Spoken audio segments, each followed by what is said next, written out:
Hello students, welcome back to the discussion of photoelectric effect. Before we proceed with the theory of photoelectric effect put forward by Einstein, let us revise the topic once again and few things we need to discuss first. First of all, what is photoelectric effect? When light ray falls on metal surface, electrons are emitted.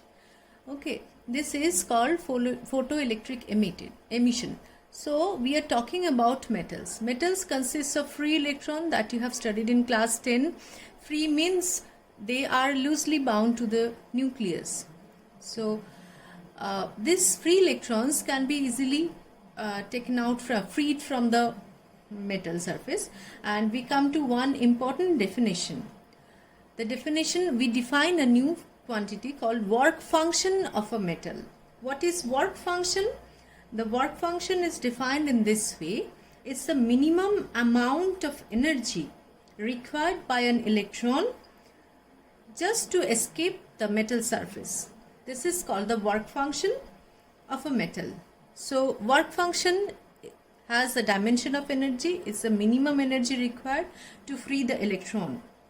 Now this electrons in the metals that can be emitted in many ways. There are many ways by which we can get the electron emission.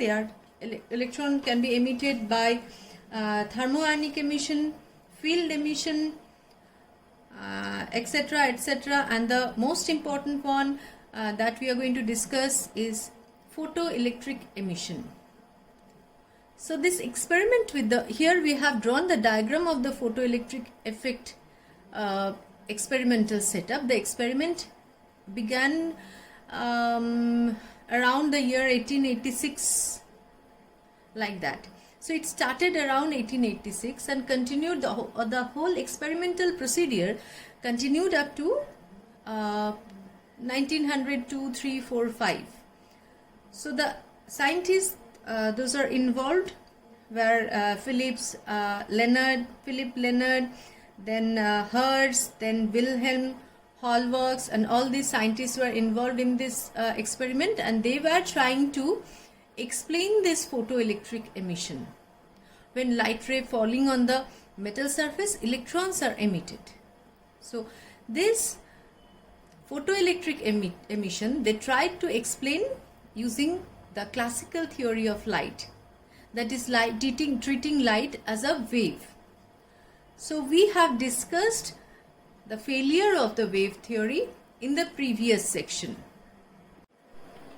Revising the graph once again, the first graph, that experimental arrangement, whatever you have seen in the previous part, there they can vary the anode voltage. Varying the anode voltage, they are measuring the photoelectric current. Photoelectric current they have plotted along the y-axis and anode voltage along the x-axis. So first of all, there are three variables.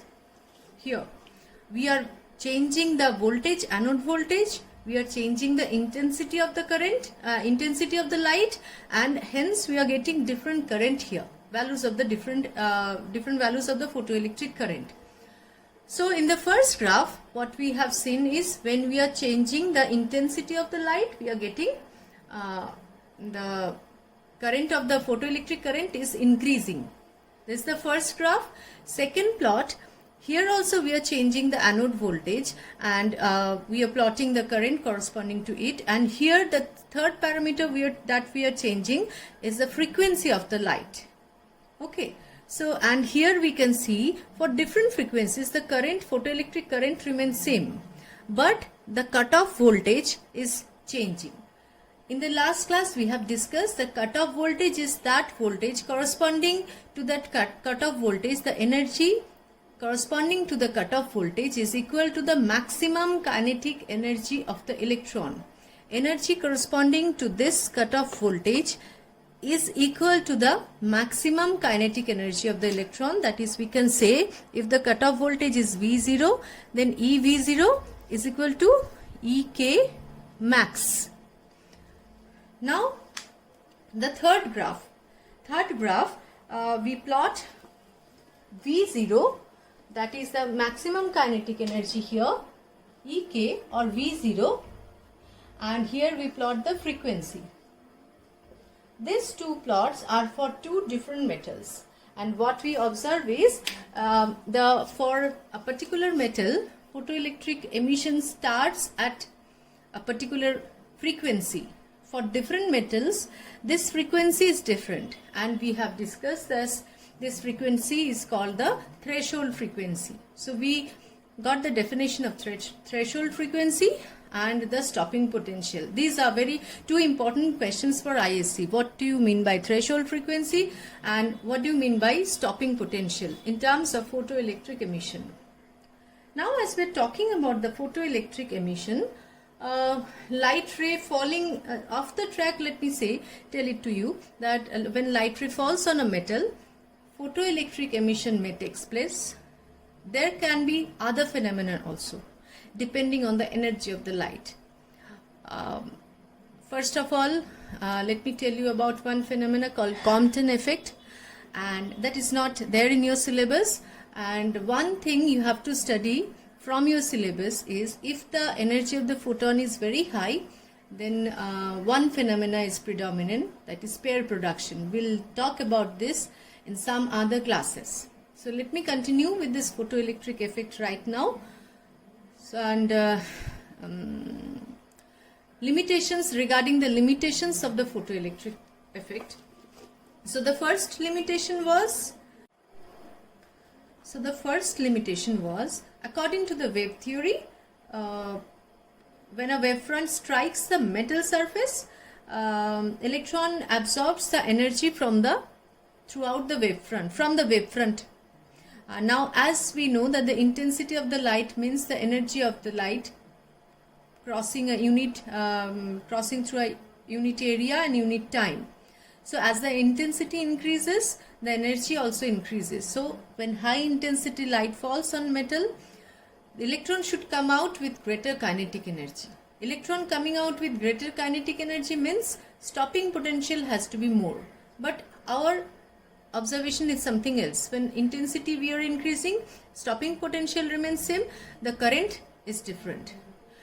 Now coming back to Einstein's photoelectric effect. Once again going off the track, Einstein put forward his postulates in 1905, and the idea was so much radical that the whole world accepted this idea at around 1921, so many years later, and Einstein got Nobel Prize for this only, not due to his E is equal to mc square. It is this photoelectric effect, this radical idea that light is no more a wave. Light, he considered light as a particle.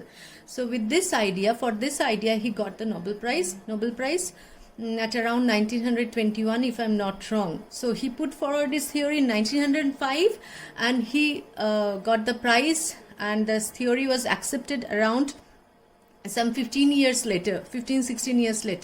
Now, what was Einstein's postulate? Einstein's explanation to this? He said that as the intensity of the light is increasing, means number of photons increasing. He said that light consists of small particles called photon, and as we are increasing the intensity, the number of photons increases. Each photon falls on the metal, takes out the electron from it. So this is his explanation. Coming to this graph. Here the frequency is less, so the stopping potential is less. Frequency, when we are increasing this frequency, the stopping potential is also increasing. But stopping potential increasing means maximum kinetic energy of the electron is also increasing. But as we have seen here, the maximum kinetic energy is supposed to depend on this intensity according to classical light theory. But Einstein also explained this part. As we are increasing the frequency, means we are increasing the energy of the light. And he put forward, based on Planck's hypothesis, the energy of a light is given by E is equal to h nu. If nu is the frequency of the light, then energy of the light is given by E is equal to h nu. So as we are increasing the frequency, energy of the photon is also increasing. As the photon is falling with more energy, electron is getting more energy and coming out with greater kinetic energy. So he explained this graph also. Now coming to this third graph, there is a cutoff frequency, a minimum frequency needed for the electron to emit from the metal.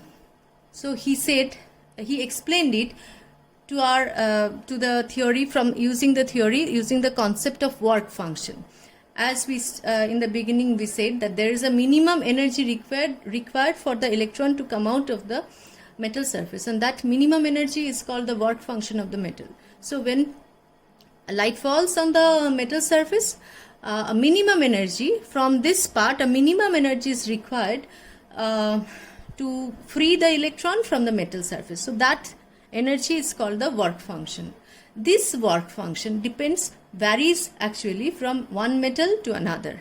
So this part also explained, as different metal has different work function, minimum energy required is also different, and energy depends on the frequency of the light. So the minimum frequency is also varying. So these are the Einstein's explanation. Where the classical theory failed, Einstein put forward his bold concept of light as a particle. So now we'll try to explain the Einstein's photoelectric main points, some of the main point of the Einstein's theory of photoelectric effect. First point is, he said that photoelectric emission is the result of interaction of two particles. The first one is photon. At that time it was not known that light can be consist of photon also, a particle also. So it was a radical thought. So he said that when light falls on a metal, it is an interaction between two particles. One of them is photon and the other one is electron, which is present in the metal. The second thing, he said that the electron is bound to the metal with a minimum energy, which is called the work function of the metal. Third thing, he said that each and every photon interacts with one electron. Okay. Now that means it collides with the electron. Now he explained the last part of this photoelectric effect, where the classical theory failed to explain that why the process is instantaneous. He said that each and every photon interacts with the electron and collides with the electron, and it is an instantaneous process. Okay, so there is absolutely no time lag. A part of and now when the photon when photon interacts with the electrons, what happens? It is coming with energy E is equal to h nu. From this h nu, a part of the energy is used up. To by the work function, that is to free the electron, used up by the work function. So from h nu, a part is used up and we are left with work function is denoted by, let's say, W. So total energy of the photon is h nu. To free the electron, W amount of energy is used up. This is the work function and we are left out with this amount of energy. Okay, now this part. If we are considering the surface electrons, the electrons that are on the surface, then this whole energy is taken by the electron and it is released, it is transmitted as the kinetic energy of the electron. This is for the surface electron. What happens to the electrons which are below the surface? They collide with the atoms and they lose certain amount of energy. So my point is, for the surface electron, there is no loss of energy. H nu energy is coming from the photon. W amount of energy is used up from this total energy by the to overcome the work function, and Ek is the amount of energy that is left, that is retained by the electron, and that is shown as the kinetic energy of the electron. So for the surface electron, there is no energy loss. The whole energy Ek is released as the kinetic energy. So for the surface electron, is coming out with the maximum kinetic energy. Okay, so this is Ek max, and the electrons which are at the lower surface, if this is the surface of the metal, the electrons which are below this surface, they are colliding with the other atoms and other electrons, and they are losing certain amount of energy. So the maximum kinetic energy, please keep this in mind, the maximum kinetic energy is that of the surface electrons, and whatever numericals, whatever equation you will get is for the surface electron only, considering the Ek max. And as we know, in the previous part we have discussed, this Ek max is nothing but EV0. V0 is the stopping potential. So we can write the equation in this form. Ek max, actually this is nothing but conservation of energy. How is it? We can rewrite this equation and write it in this way. H nu is equal to Ek max plus W. So H nu is the total energy, and this is the kinetic of the energy of the electron, plus this is the work function.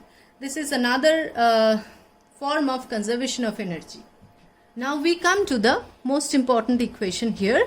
This is Einstein's photoelectric equation. Einstein's photoelectric equation, we can write it in this way. Ek max